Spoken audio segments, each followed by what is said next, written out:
మనం సాధారణంగా డిమార్ట్ కి వెళ్ళాలనుకుంటే ఒక లిస్ట్ ప్రిపేర్ చేసుకుని వెళ్తాం మనకి ఏమేమి సామాన్లు అవసరమని. అదే విధంగా మన ఇంట్లో ఏదైనా ఫంక్షన్ ఉందనుకుందాం, లేదా ఏదైనా ఒక కార్యక్రమం చేస్తున్నాం అనుకుందాం, మనము ఒక సామాన్ లిస్ట్ ప్రిపేర్ చేసుకుంటాం, ఏమేమి సామాన్లు అవసరం, ఎంత మోతాదులో అవసరం అని.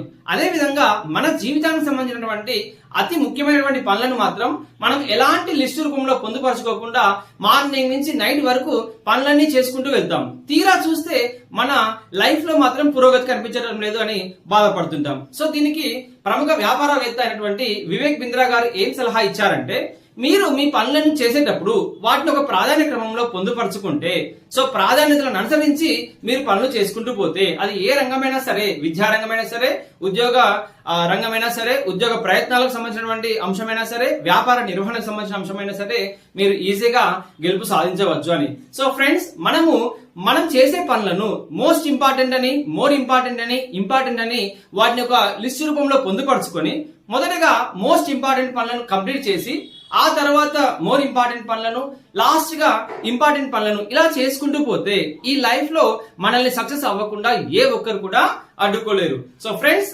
మీరు కూడా మీ పనులను ఒక ప్రాధాన్యత క్రమంలో రూపొందించుకుంటారని భావిస్తూ, నేను మీ Vamsikrishna from loyal English and current affairs.